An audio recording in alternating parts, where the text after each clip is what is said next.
And we took some time to confirm our procedures, have sanitizing procedures in place, all of those things, have our signage ready. And so November 16th was the date we had chosen. Kind of unfortunate timing, as that was also the date that the governor did his press conference and talked about the fact that numbers were spiking and potentially safer at home orders were going to be put in place. And so we actually had some public complaints, like, why are you opening playgrounds when this is happening? And it was literally just unfortunate timing that it all happened the way it did. So we ended up, as of that evening on the 16th, we ended up doing a social media post again that we were going to put a pause on reopening the playgrounds and kind of reevaluate. So staff had started doing the sanitizing procedures, and so we continued doing that, but didn't really put out in full force that the playgrounds were open, but we did do the sanitizing procedures. Our thought was that likely the playgrounds had been being used even when they weren't open, and so the fact that we were doing sanitizing once a day was more than what had been done previously. So we did continue that, and then, as you likely know or have read or have heard on the news, the safer at home orders have become even more stringent, and so playgrounds are now closed as of November 30th. Playgrounds are closed, outdoor fitness equipment is closed, and we were notified that outdoor fitness classes, which actually we were looking to initiate as of our winter session, which starts after the first of the year, that those are now closed. So we have put a hold on those for now. The timing, the county has indicated that the timing is through December 20th. But as we all know, things are changing day by day. And so we, the fact that they've put a date certain on that is a little bit surprising to me, because they don't know what will happen with the numbers. But I think they just want to give people kind of a time frame, and then I'm guessing they will reevaluate at that point to see if things can reopen or if indeed they need to stay closed. So a little bit of a backward step for us. Again, our playgrounds, I'm assuming, are probably being used, even though they are not open to the public. Public Works has had a continual issue trying to put caution tape around the playgrounds. It's just a very big challenge. People don't necessarily heed that, or they take the caution tape down, and then the next group of people comes along and plays on the playground. So it's just kind of a continual challenge for a lot of our features, and so we will continue promoting that. The playgrounds are closed. We do have signs at each of the playgrounds and at each of the parks indicating that playgrounds are closed. And so that is my update for now. I'd be happy to answer any questions if there are any. Thank you. I have a couple of questions. When, to me, the yellow caution tape is not very effective, obviously. Do they consider doing anything a little more aggressive, like maybe tying the swings up higher so the kids can't get on them, or putting something in front of the slide so that they're not able to climb on it? I think those are probably the two that are used the most. I don't know. Have they considered anything like that? I would have to check with our Public Works Department. I'm not sure other ways that they've tried enforcing it. I know, for example, with our basketball courts, that has been another area that has been extremely challenging. Basketball hoops have had to be removed, and because people don't heed signs, don't heed if you take the chains off the basketball or the nets off the basketball courts, that doesn't seem to do it. Our newest playground that we have at Vincent Lingo Park, we actually had that fenced off because the construction was actually completed during COVID. So it had been fenced off. And when the playgrounds were ready to reopen, we removed that fencing. And the cost of having the fencing up there is pretty expensive to have for a week, extensive and expensive to have even for a week. It's about $250 for one playground. So to try and do that for all of our playgrounds would be challenging, and really that's likely going to be the only thing that keeps people off. So we just ask that our residents are aware of the fact that playgrounds are closed at this time. Staff is not sanitizing them at this point. Again, once we do reopen, we will continue that sanitizing. But even with the sanitizing, there are still guidelines in terms of mask wearing and no eating and drinking at the playground, because that requires a mask not being worn, that sort of thing. So Yeah. I could check with Public Works though as to whether or not they've tried those particular things. And I don't know how expensive it all would be. That was just a thought. I don't know what's involved in like you said, fencing. I had no idea it would be that expensive. And I know there are a lot of people upset that the playgrounds are closed because if they don't have a yard, they're going to the parks, which is wonderful. But Sure. yeah, they're using that as their playground as well. They should, but this is a difficult time. And then just one other aside, and I'll let the others if they have a question. My brother-in-law is having knee replacement surgery Thursday. He was called today by Huntington Hospital and told that they will not keep him overnight because there are no beds. That's Huntington Hospital. So that's how bad it's getting. So he's going to have knee replacement in the morning and come home in the afternoon. And that's an extensive surgery, but there's no beds. So just keep that in mind. Do we have any other questions about the playground closings? Anybody? No? Okay. Public comment. This is the time set aside for members of the public to address the Community Services Commission on items of interest that are not on the agenda, but are within the subject matter jurisdiction of the commission. Lucy, do we have any comments? No comments, Chair Cabot. Our next item then is approval of minutes. The minutes are a record of the official actions taken at the Community Services Commission meeting. Minutes of the Community Services Commission meeting on November 2nd, 2020. Recommended action by staff is approval. Do we have a motion to approve? I move to approve. Okay, Amy, do we have a second for that? I'll second. Okay, Commissioner Velasquez, Vice Chair, excuse me. Okay, takes care of that. New business. Update on a dial-a-ride. Presentation will be made by Community Services Director Rebecca Perez. Okay. Thank you again, Chair Cabot. So you have a report in front of you that indicates kind of where we're at with the dial-a-ride. But just to give you a brief update, the city did receive one proposal from our current provider, First Transit, in response to the request for proposal, or RFP, for our dial-a-ride program. And on November 3rd, city staff and Vice Chair Velasquez, who the commission had asked or had nominated, if you will, to sit as part of that interview panel, did have an interview with the proposer. The current cost of the contract with First Transit is $357,000 a year, and the new proposal cost estimate is upwards of $500,000 a year. So it's a significant increase. Funding for dial-a-ride is through Proposition A, which is very limited and very specific funding for certain types of transportation.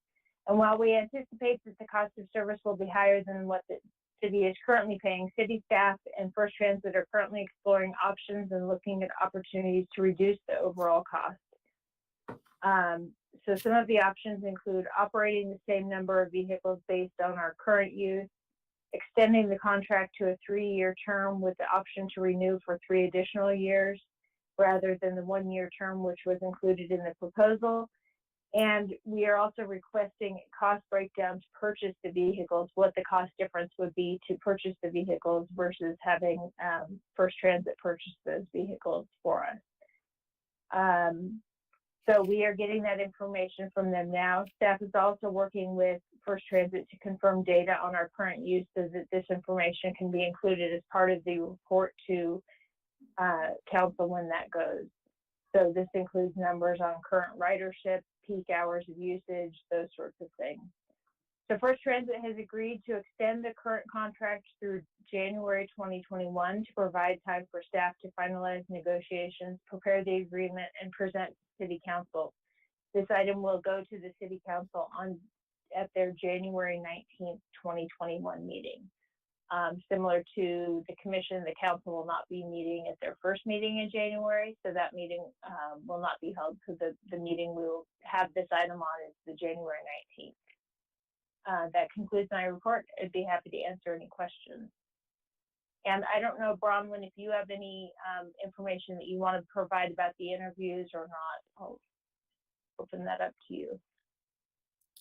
I just have a small report, just going over some of the questions that were asked in the meeting. And the rest of it kind of goes over, basically says what you had in your presentation.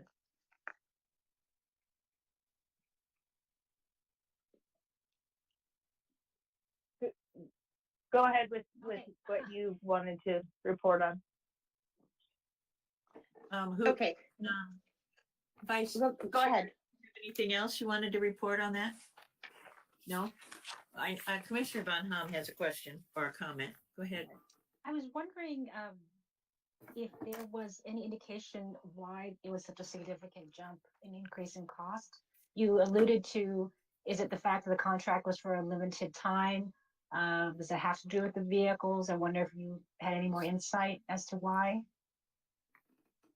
So the couple of things that we are looking with them to address, our current vehicle count with them is 4 vehicles. We have 3 that currently are used on a regular basis, and then 1 extra vehicle that's available, if you will. And the request for proposal actually was for 5 vehicles. So 3 of the cutaway vans, which is what we currently have. We currently have 4 cutaway vans, but 3 cutaway vans and then 2 minivans. So a smaller kind of a typical type minivan that a family would have, for example, that might be less costly than the cutaways. And so the thought behind that was that if you have only 1 or 2 seniors using the dial ride at one time or being picked up at one time, to have a giant van is maybe not as efficient or as effective. So that's where we're looking at the vehicle count. So currently, like I said, we currently have 4 vehicles. The proposal was for 5 vehicles. They were asked to provide a cost for the 5 vehicles, but we are looking at going down to the 4 vehicles because the benefit of our current contractor being the proposer is that they know what our ridership is. They know what the needs are that we currently have. And so they believe that we can continue with the 4 vehicles. Should ridership increase, which is a goal that we have to better serve our public and to better serve our residents, should ridership increase and we have a need for an additional vehicle, then we would look at that down the road. So that is one thing. The other thing, as you mentioned, is, and as I had mentioned in the report, is the proposal requested a 1-year contract with 1-year renewable terms beyond that. And so they basically had to look at the cost with the idea in mind that the contract may not continue after that first year. And so all of those costs were kind of put into that 1 year. So those are a couple of things that we addressed with them over the interview and talked with them about, because it is a significant increase. Again, we anticipate that there will be some level of increase because costs have gone up, and we anticipate that. And there is some room for growth there with our Prop A funds. There are some additional funds, but again, we want to look at that and make sure that we're not requesting something that is outside of what we actually need for our program. So those are the things we're looking at right now. What is your readership or your ridership now? Approximately. That's what we'll be I don't have those figures off the top of my head. That's what we're going to be developing with them to make sure that we have that information for the city council report. And we can also bring that back to the commission if you'd like at that time. That's okay. Just so we have that, what that cost is. I don't have those figures currently right now. That's fine. That's fine. It's hard to put a value on, somebody really needing those rides. But again, like Commissioner Van Ham said, that's quite a jump. Any other comments or questions regarding a dial-a-ride? No? Okay, let's. The next item is Prop 68, Smith Park Revitalization Project discussion. And that presentation will also be made by Community Services Director Rebecca Perez.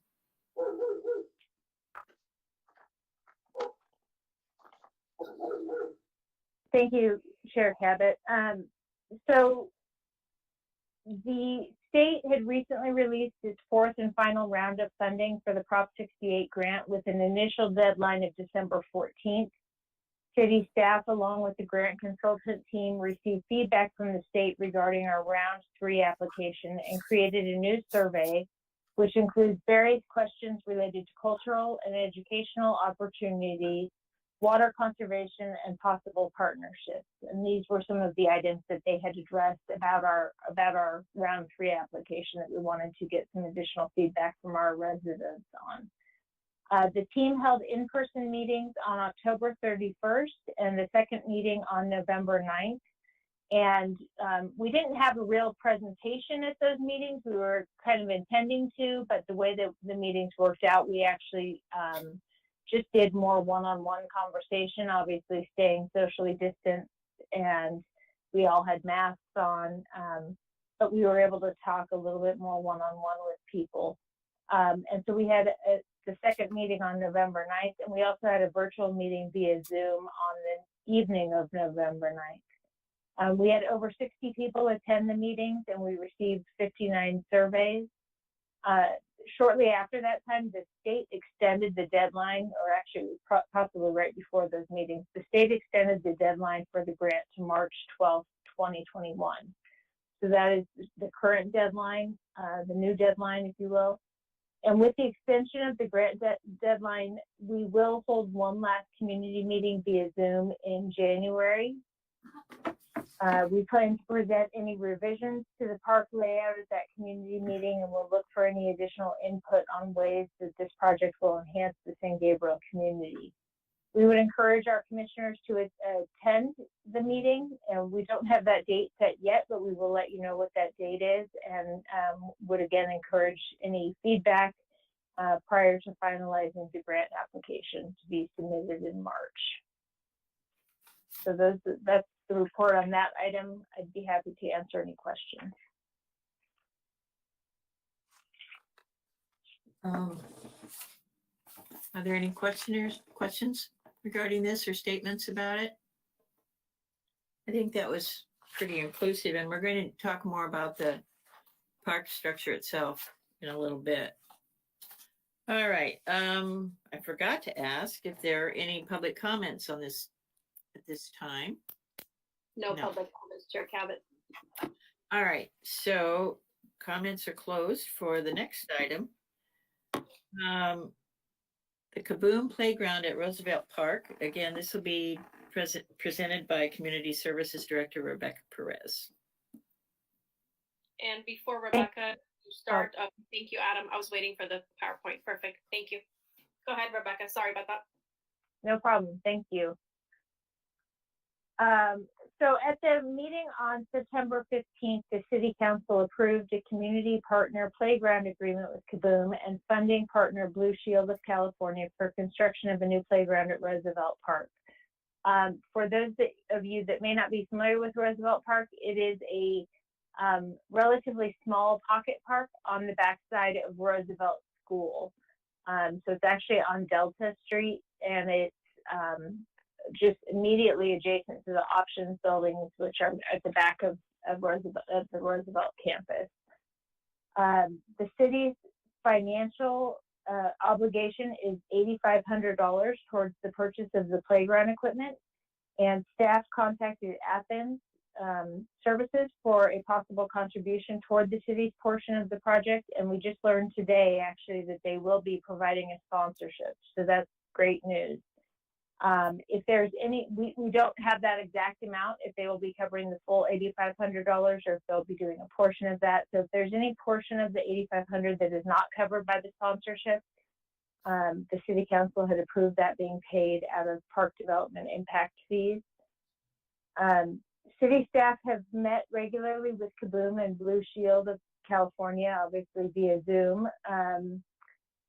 or via virtually. We've met with them and hosted a virtual design day to gather input on playground features from local kids and families. So these ideas were incorporated into the final design, which is the design that you're seeing on the screen. So we do have a small bank of swings and a smaller playground for the younger children, as well as a 5 to 12 play space. So it's a great improvement for that park. We're very excited.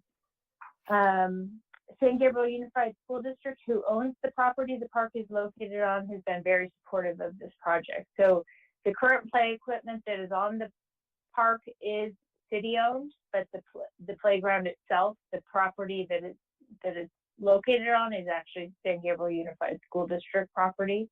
So we do have an agreement with them for use of that space. And Public Works staff is currently removing the existing playground, conducting a soil test, and preparing the site for installation of the new playground. Pre-COVID, for those of you who were on the commission, you may recall that the process for the KaBOOM playgrounds was to do extensive community outreach and have over 200 volunteers on the site building the playground in one day. Obviously, with the situation with COVID, we are not able to do that, and that is not the way that KaBOOM is running their current playground project.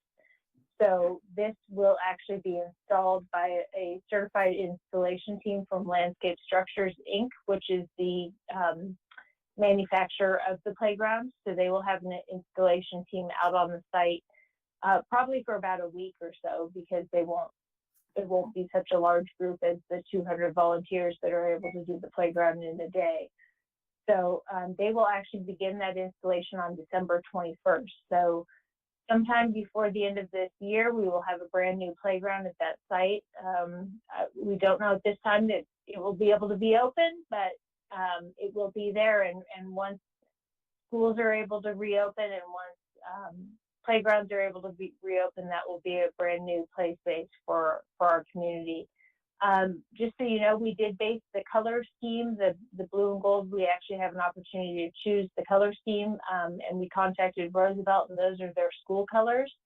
So we thought that was appropriate to have the playground be the colors to match the school. And we've had great, like I said, we've had great contact with the staff from Roosevelt. They currently have an interim principal. We've had great contact with their principal and with the superintendent about this project. So we are very, very excited and very grateful to KaBOOM and Blue Shield of California for helping make this possible for our community. That's my report, and I'd be happy to answer any questions. Commissioners, any questions or comments regarding the new playground? I have a quick question. Rebecca, so I'm not familiar with that little pocket park. So is this going to be accessible to the children during school days, or is this going to be a city park? It's actually it's accessible to the public during the day, not accessible to the school during the day. So it's a separate entrance on Delta Street. It is immediately adjacent to the school. So at the back of the school site, there are two options, portables, and they utilize this playground. For example, after school, they have after school programs at those sites. In normal times, they will have after school programs there. So they utilize this playground, but it is open to the public. So, and it's highly utilized, I would say, by the neighborhood. It's surrounded on the other sides, where it's not surrounded by the school, it's surrounded on the other sides by residents. So it's definitely a walkable park for many of those residents and highly utilized by those who live right there. And or we heard from options, we talked with the options staff as well to confirm kind of the use that they see of the playground. And they confirmed that there are a lot of moms who will come and, you know, wait for their children to get out of school, and so they'll bring their younger children to the playground. So we did want to have the swings and the smaller play area. So even though it's not that large of a park, we did want to have those features there to make it more usable for those moms who come. So That's they'll a have great to come addition. by once it's been done. Yes, yes. Any other questions? Unfortunately, there'll probably be an age limit, so I won't be able to get on this. I absolutely agree. So, This might be opening a can of worms, but apparently you've never had restrooms there, and those will not be accessible. So if they need to use the restroom, they just need to go home, right? Yeah, it still will not have restrooms at this park. It is, it's at this point, it's not something that we have anticipated and planned to put there. That may be something we consider down the road. It's not unheard of to not have restrooms at a park. I know it's not ideal. Well, it's Where awfully I live here in Glendora, we have a playground as well that is immediately adjacent to a school, and it doesn't have restrooms either. And so it's kind of a smaller park, and they don't have the restroom. So you just have to do planning ahead. That's right. Well, and it's awfully small. I mean, maybe there's room for them somewhere, and that's a big expense too. But like you said, they Sure. haven't had them there before, so people are used to the fact that there aren't any there. Any other Right, and there is a small other part to the park. There's a small gazebo that has a table under it, and there are some benches. That was the other mention of the options groups, was that benches are key, again, because there are moms that come that may even have younger ones that need the bench space, and so benches are key for that area. So. Okay. Any other comments or questions regarding the new park? I think it's wonderful. I was not familiar with that tiny area back there. So we'll have to make an effort to go look at it and see, especially when they're building it. I kind of miss out on the fact, though, that we don't get to help build it. That was really a lot of fun. I think all of you participated, and it's nice too, because you feel like you have some investment in it. All right. This is a very different process right now. Oh, so God. Yeah, everything is very different right now, correct? Okay. Time for public comments is closed. And now we have staff items. Monthly department report from the community services staff. Thank you, Chair KaBOOM. We have a couple of us here joining us with the meeting, and we will divide up our monthly report. First off, we will start with Christina giving us a report on Dia de los Muertos concert and the community altar. Okay, good evening, Chair KaBOOM, Vice Chair Velasquez, and commissioners. I'm here to tell you about our Dia de los Muertos event. This event was held on Thursday, November 5th through Friday, November 6th in the Mission District, and it was actually comprised of two separate components. The first one was the community altar, and then the second component was the drive-in concert. Both followed all County of Los Angeles Department of Public Health protocols. So we definitely had to set maximums for these two components of the event. So the first one was the altar. The community altar gave San Gabriel residents an opportunity to honor their deceased loved ones by submitting a digital photo to be on display on that altar throughout the event. Approximately 37 photos were submitted and put on display to be honored. And we had photos from, I'm going to say, very, very old black and white photos to residents who recently lost their loved ones. So it really meant a lot to those out there.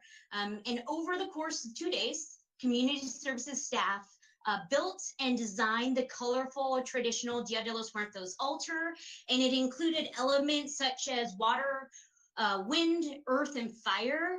And we actually reached out to someone who served as our advisor for this because we wanted to make sure that it was traditional, but we also brought in the elements to respect those who really honor this type of cultural event. The altar viewing took place on Thursday and Friday, and it was done by pre-registration during designated times for 10-minute increments. 27 households registered to see the altar, and most of the attendees of the altar gave very, very positive feedback. Again, this was held on Thursday and Friday. So the second part of this was the drive-in concert. So this concert took place on Friday, November 6th in the Mission Playhouse parking lot. We featured the band Las Colibri. They are an all-female group who entertain the audience with upbeat, modern mariachi style music, along with traditional Dia de los Muertos songs. Again, this one was open for pre-registration with priority registration for San Gabriel residents. And we put a maximum of this event due to the LA County Department of Public Health protocols, and it was a maximum of 50 cars.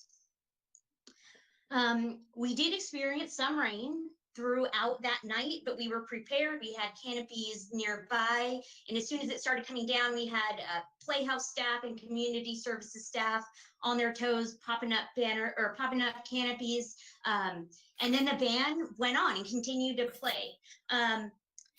We're also grateful for the Playhouse staff, the police department, and the public works department who provided traffic safety, those who provided event logistics throughout the event. And I would say it was quite successful, even with the weather. So this concludes my report for the Dia de los Muertos drive-in concert and community altar. If you have any questions or comments, I'd be happy to answer any questions at this time. Commissioners, any questions? I do have one. I'm not sure if this is the right place to ask it. Are you still going to have the Nutcracker Ballet drive-in? That would be a question for Becca. I am not sure. That's on the Playhouse side. Okay. I just saw it, and it sounds like it's a wonderful event, but I didn't know if you would be able to continue with everything shut down. Okay. They did have the drive-in Nutcracker show this past weekend, and I heard it was successful. I'm not sure if it will be taking place next weekend or not. That's something that we'll have to check in with our Playhouse staff. Right. Sorry, right. I was trying to unmute myself. This is Rebecca. So yes, it is happening. It did happen this past weekend, and it is happening next weekend, the 12th and 13th. There are 2 shows Saturday and 2 shows Sunday. I believe they may be sold out. There's a maximum of 30 or 35 cars for each of those shows. But I can provide that information if the commission is interested. That's fine. I had just seen it posted, and I posted it and told people last week. I said, you need to get tickets because they will go fast. I just wondered if we're going ahead with it. I'm glad they are. I think it's a wonderful event. Very good. Okay. Family game night. Who's talking about that? Yes, the next 2 items, family game night and the community cookbook, will be presented by Amy. Good evening, Chair KaBOOM and Commissioners. I'm here to give you an update first on our family game night. So the department hosted our first virtual family game night, Loteria, which is a traditional Mexican card game, on Friday, November 13th. Registered families received a family pack, which included custom City of San Gabriel player cards, bingo coins, Loteria activities sheets, Mexican candy, and a DIY snack for families to do together at home. So that was a lot of fun. 60 residents of all ages played multiple rounds of the fun and fast-paced bingo-like game. Due to actually its popular demand, we offered an additional game night this last Friday, December 4th, and it was a huge hit. We had over 26 families registered and over 102 individual participants on our Zoom virtual family game night. So if we feel like it was well received by the residents, and we hope to offer something like this in the future. That concludes my report on our virtual family game night. I would be happy to answer any questions at this time. Comments, questions? I know Vice Chair Velasquez attended. She had some pictures up there of all the snacks and stuff, and it looked like such fun. I think we had a good time. My daughter and I, we had a lot of fun. And when she said it was fast paced, it was wow. It was very fast paced, but it was really fun, and it was educational. She learned learned some new words too. So it was historical and educational and a fun event, and they put so much heart and care into the bags that they put together with the treats, and it was really a fun idea. So I'm looking forward to that happening again. And good. Now, did you have to pick it kudos up? to everybody who did that. Did you have to What pick was it up that? at the commissioner at the commission office? Where'd you pick up the goodies? They had a drive-through pickup in front of, well, in the Mission Playhouse parking lot. And Okay. Christina was there, and they had a canopy set up with the bags. And the Nice. families would pull up, stay in their vehicles, and they would hand it to them. So I think it was organized so well, and it was such a fun activity. So we're looking forward to the December. We have to sign up for that. The December, I think it's a story time with the elves. The other home activity you're having. Okay. Great. A lot of So fun. well done to everyone. Thank you. Okay, San Gabriel Community Cookbook. All right. That is also my report. So we are encouraging residents to submit their favorite family recipes that have been handed down from generation to generation. Submissions must include the name of the dish, recipe, a maximum of 2 photos, and a brief story of why the dish holds a special meaning to their family. We want residents to help us celebrate food and family by joining our first community cookbook, and the submissions will be featured online. So if anybody is interested, please visit our website, and they can also try any of the recipes that have been submitted there. And we're taking those submissions now and through December 31st. I think it's a great idea. I hope all the commissioners are planning to submit. We discussed that the last time. Vice Chair already told me what I have to submit, so that takes the pressure off me. Makes All it right. easy. Yeah, yes. I hope everybody does submit something, because as we discussed earlier, we have a lot of different cultures in here. Okay, any other comments or questions about the cookbook? Okay, older adult meals program. Thank you, Chair Cabot. I will be reporting on that. We are continuing with the senior meal distribution program every Tuesday and on Wednesdays. It is a drive-through pickup. We are currently offering meals to 150 participants on Tuesdays. Those meals are provided by YWCA. And we are providing 75 meals on Wednesdays, and those are store-bought frozen meals. For those seniors who are unable to drive due to medical conditions or transportation issues, we are still continuing to deliver to their homes. There's about 24 that we deliver to on Tuesdays and about 6 that we deliver to on Wednesdays. So the program is going strong. We're following all the protocols. All the staff are well-versed and well-trained, and I think we've been doing a really good job providing the meals to the seniors. As of a few weeks ago, YWCA increased the amount of meals that they were providing. Instead of 5 meals, they increased it to 7, and now it's increased to 8. So the Tuesday meal recipients receive 8 meals, which consists of frozen meals, fresh meals, and breakfast items as well, along with their fruits and their milk. And that is all that I have to report on. I'm happy to answer any questions that the commission may have. Any comments, questions? I have a question. Okay, go ahead, Vice Chair. Okay. It kind of goes on the topic of for the senior meals. I know the department was putting out information for children, families for the Christmas cards to be included for the senior meal pickup. Yes. It's that I think it's the closer to Christmas. I was just wondering if you've been receiving cards being turned in yet. We haven't received any, but we are receiving some inquiries. I know that Amy received an inquiry from a local den leader, and I believe she is requesting to complete 47 cards. So I'm hoping that we can reach out to the community and get more people to do this program so that we can at least provide a card to our seniors who are picking up their meals and kind of get them into the spirit of the holidays. So if you know anybody who is interested, please have them contact Amy, and we can get all the supplies together for you ahead of time and arrange a time and a day for pickup. Okay, I could definitely we could commit to doing that. Our Girl Scout troop, we have 14 girls, and I know that they would love to do this. Okay. So I could definitely, you can get several cards out of each girl. They love coloring and making cards. Okay, perfect. I'll have Amy work on those for you. Okay, wonderful. Thank I you. have a question. Yes. How many, I'm sure you said it, but maybe I missed it. How many seniors are you serving? About 225 every week. Every week. Okay.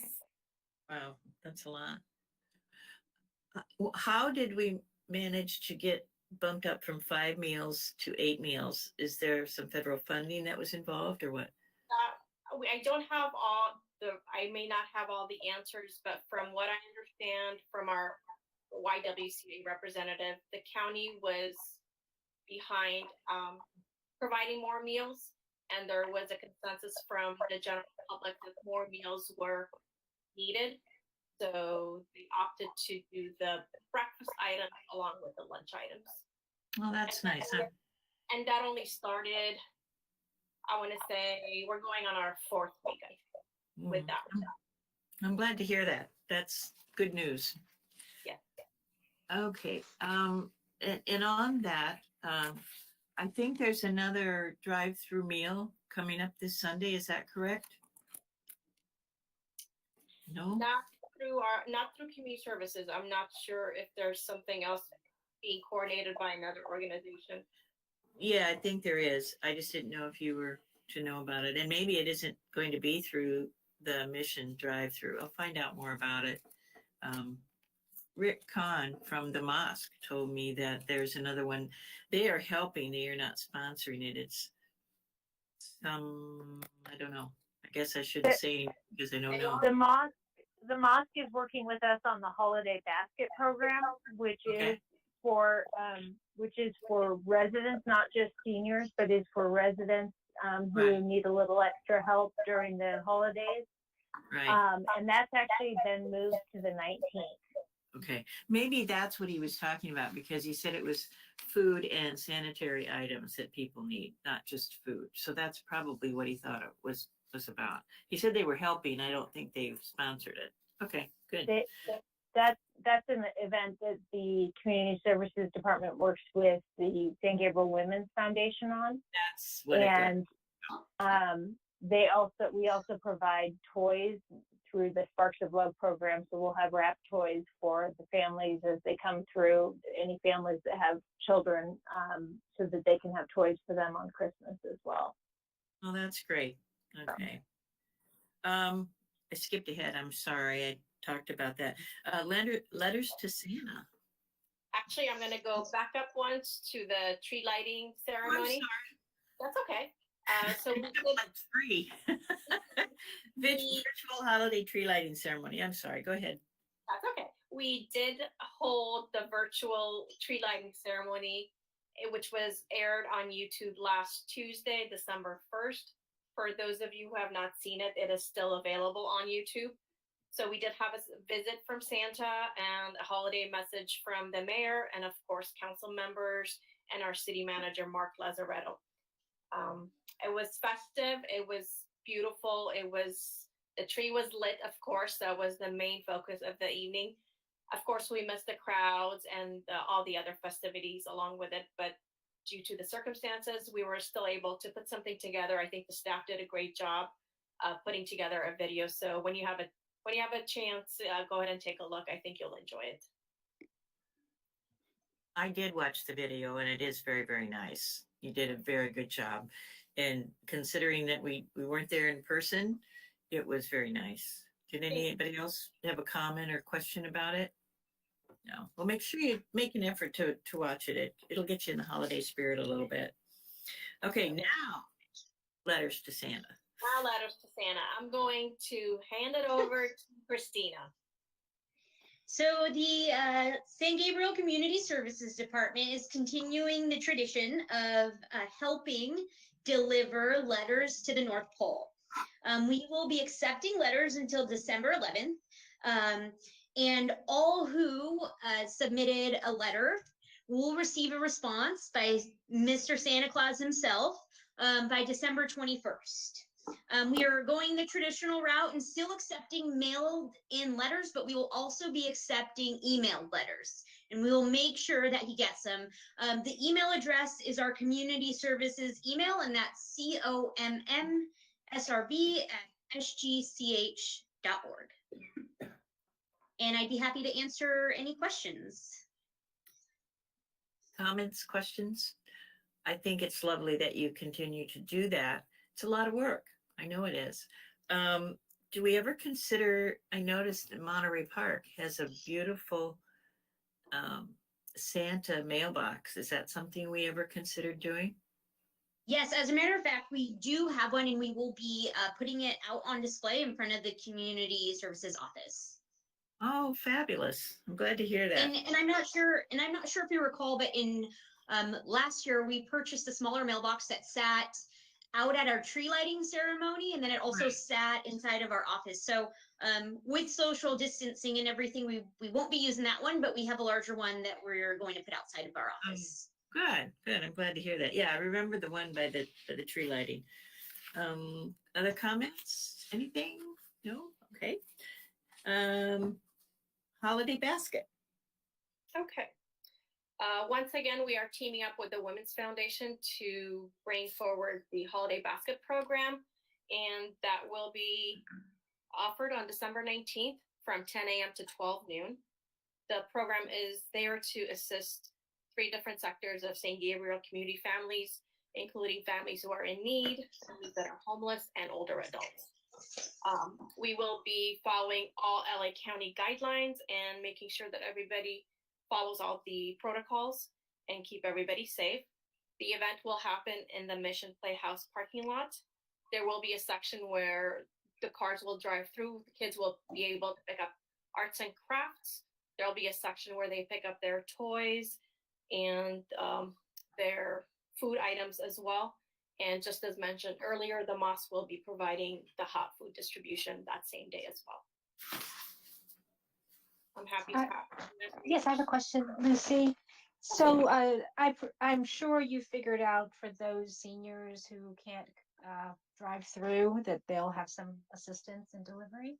Yes, but I believe the school district has teachers and admin staff who want to deliver and to those baskets to seniors. And if there's any that they are not able to deliver, the community services staff will deliver those as well. That's great. Thank you. Sure. Any other questions? Okay. Holiday home decorating contest. Yes, Right. staff are bringing back the tradition that used to be in place, I believe 5 years ago, which is the holiday home decorating contest. Residents will have a chance to submit their home in 3 different in one of the 3 categories: classic holiday, cutest decorations, and brightest home. Residents can submit their home by taking a picture and simply submitting it to us online via our webpage. And in order to judge fairly, I am going to ask 2 commissioners who would like to volunteer their time to be part of this. We will be providing a route, a map, and we will be asking commissioners to drive separately just so that we are socially distanced and following protocols ourselves. So you'll be given a route, and you'll be given different instructions as well as to what to look for and scoring them. So if I could have 2 volunteers from our commission who would be willing to do this. I would do it. Okay. One more? Come on. One more? One more. I'll do it. Who is that? Sorry. Who's that? It's Terry. Terry. Okay, thank you. Oh, Terry. Commissioner Huerta, thank you. All That's right. great.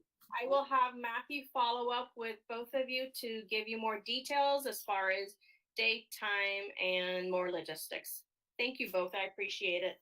Sure. We may need a third as a tiebreaker in case we Oh, that's a have good a tie. point.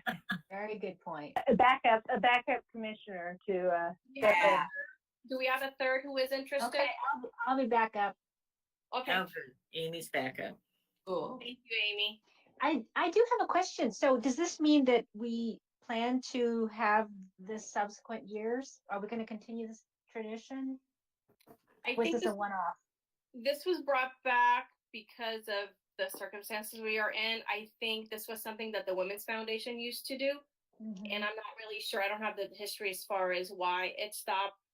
As far as if we will be taking it back or not, that's something we can definitely evaluate. I think that I do remember that there was some concern. Well, I think there's always the concern that the same houses that keep submitting and, they keep winning. So that's Oh. probably, and so I wonder if, in the next year, if they're going to say, please don't submit if you won last year or something like that. And that's something definitely that we can take into consideration, have a disclaimer of some sort, just to be fair. Because then, well, since we do that for the senior citizen of the year, right, or the senior volunteer of the year that we have, The some kind older of thing. American year. Sorry, got the wrong. Yes, that's okay. name. Yes, So I know we have some disclaimer about that. So, that's a good idea. Something to think about. Sure.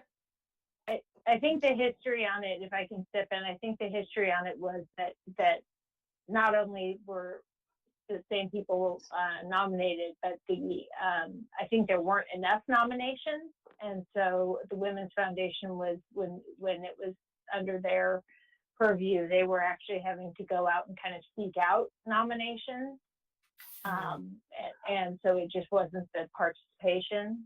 So we'll see how this year goes. I do think it, based on what I've seen in our neighborhood, I feel like people are getting decorations out there a little bit more this year. I think people are looking for a little bit of joy and trying to create some joy this year that maybe they haven't done it in the past. So we'll see how this year goes, and then, like Lucy said, evaluate and see if it's something we do continue.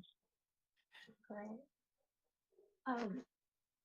Were we going to conclude this report now? Because I do have a question. I wonder if I missed anything, but was there going to be a report on the turkey trot? We probably will report on that next time in February, but yeah, it hasn't finished yet. Actually, the race is over, but we haven't done the distribution of the medals and the t-shirts yet. That is scheduled for the 18th of December. I just wondered if I missed something. Thank you.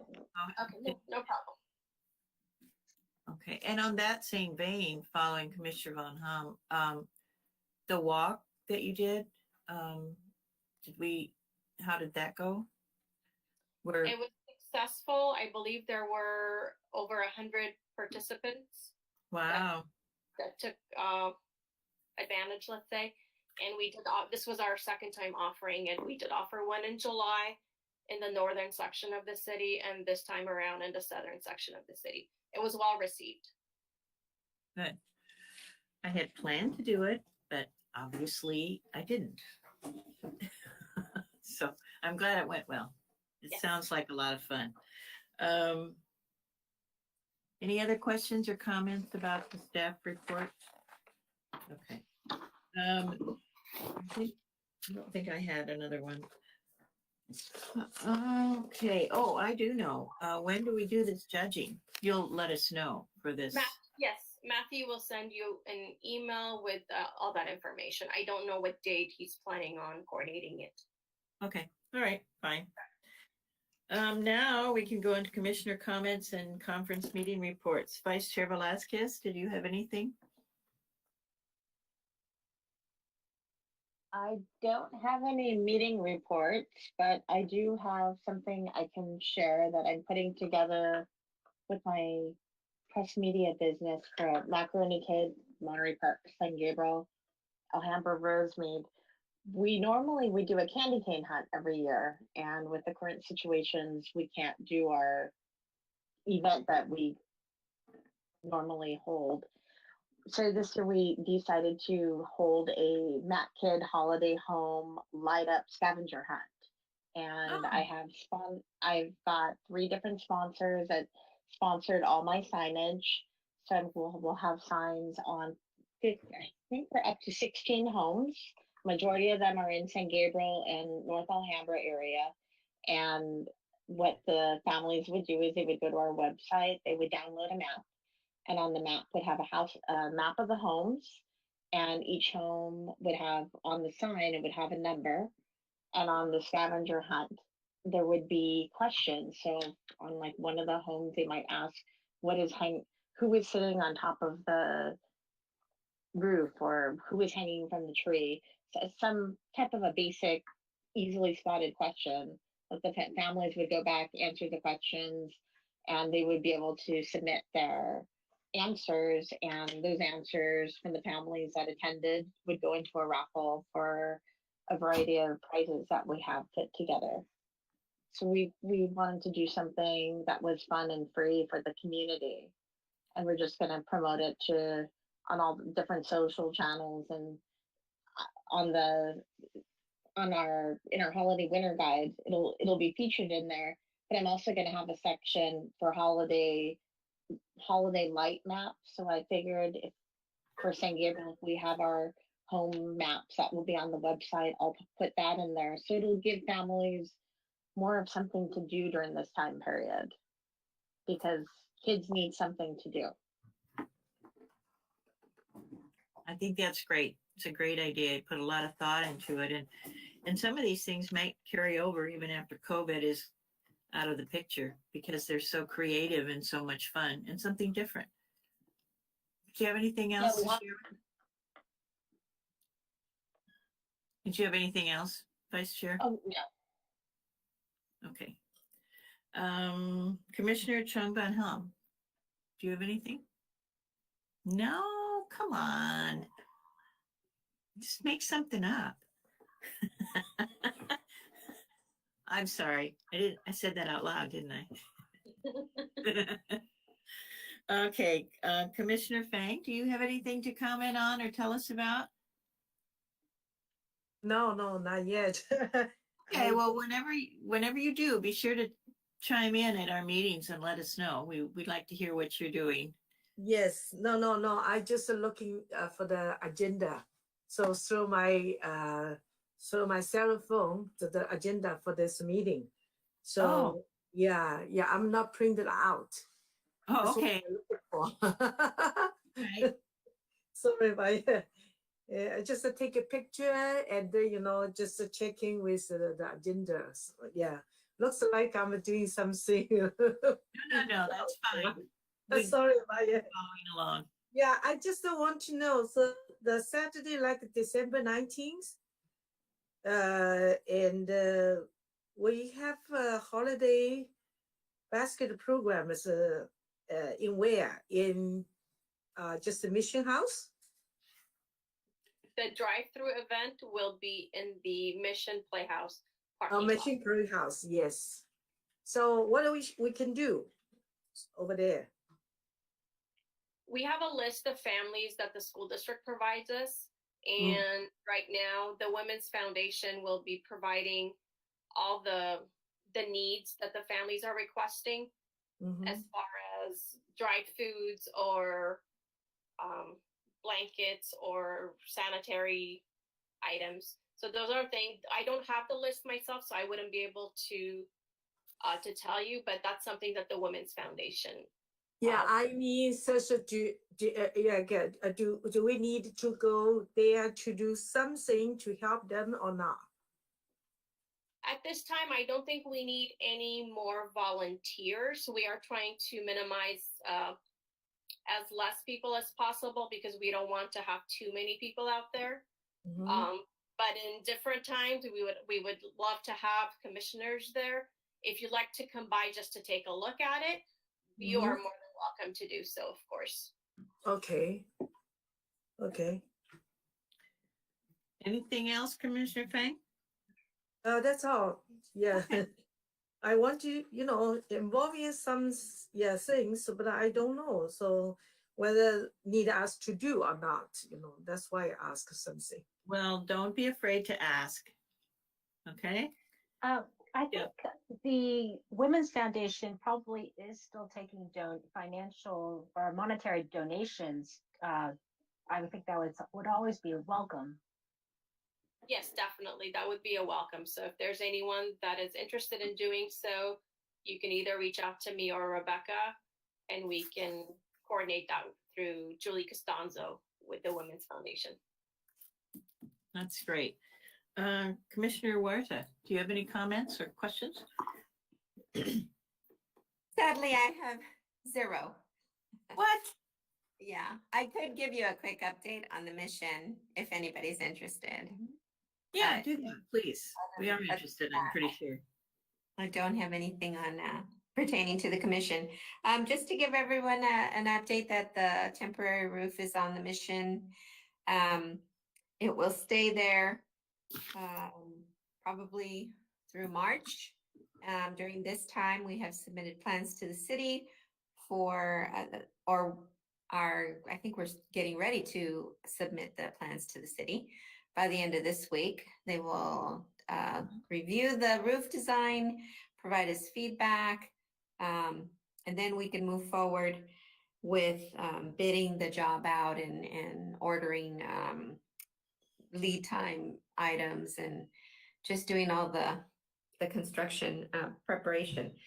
It'll stay on until March, February, March, at which time we'll start building the new roof.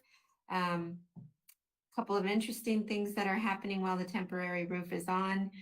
There's some archaeology that's going on in the sacristy area of the church and also in the baptistry. They are the areas where there was a lot of pooling of water. And so the tile got lifted and it required that we do some archaeology, which is really interesting. We got to the bottom and saw the footings. So really what's at the bottom of the mission and had a glimpse into the foundation. And it's a living, breathing history lesson. You can see the progress that was made on the mission when it was being built, how it went from stone to brick. And it's just an incredible experience, of course, for the archaeologists, because they're the only ones digging in there. And so besides that, we're also doing some color exploration. The fire peeled off some of the plaster at the top of the church and exposed some colors, a color palette that we've never seen before. So we're exploring that. And then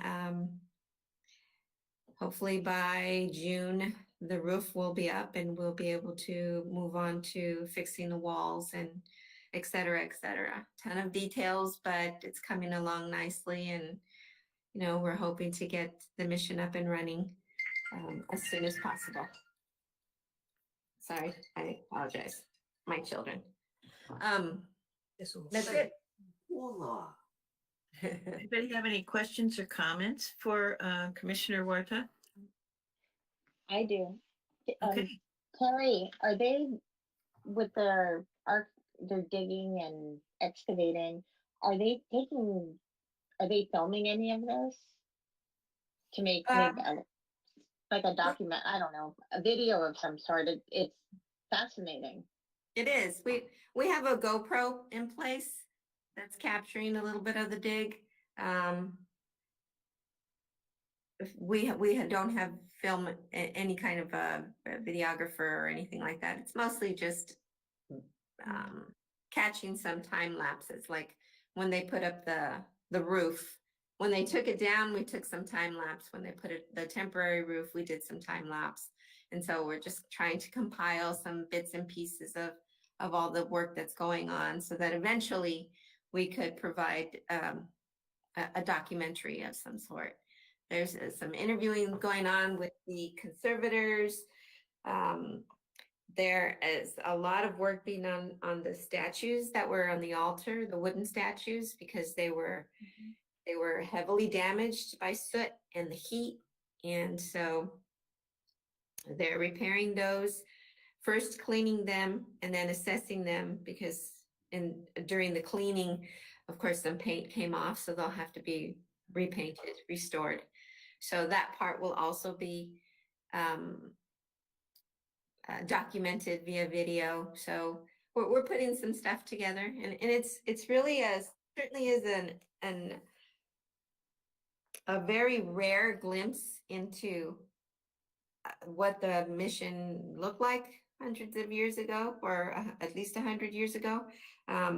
So we're taking the opportunity to document that as much as possible, bring in experts so they can prepare some curriculum, so that in the future we'll be able to offer that online, not just for fourth grade students, but also for anybody who is interested in learning about the history of mission. So it's an exciting time.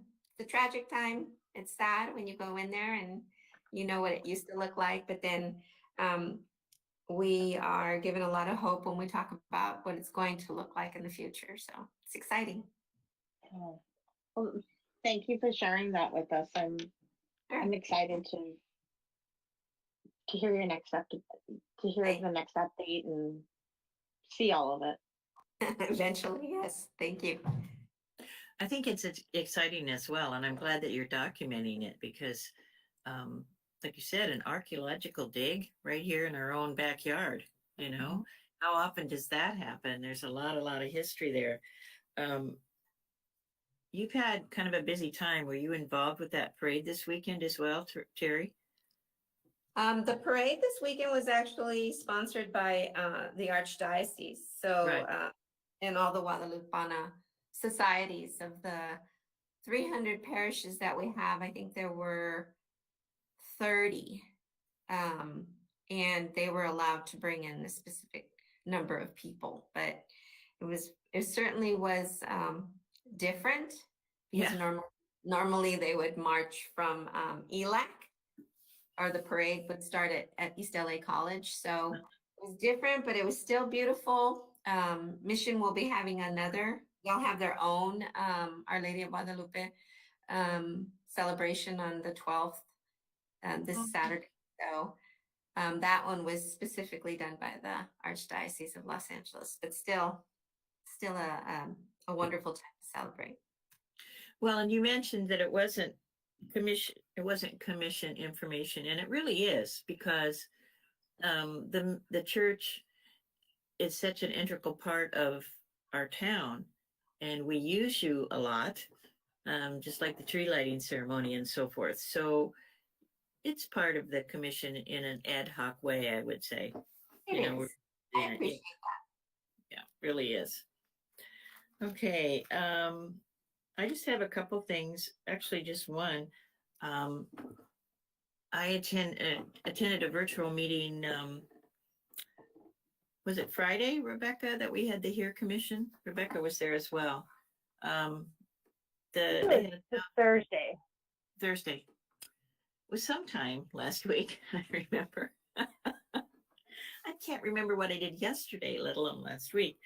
Okay, so there was a virtual town hall meeting regarding the new HERE Commission. And it was very interesting. They laid out why they decided to have it, how it's progressing, and what the hope is for. And I think it was very informational, and I enjoyed it. I do think that it is also on the YouTube channel, if I'm not wrong. Is that right, Rebecca? The meeting? Yes, I believe so.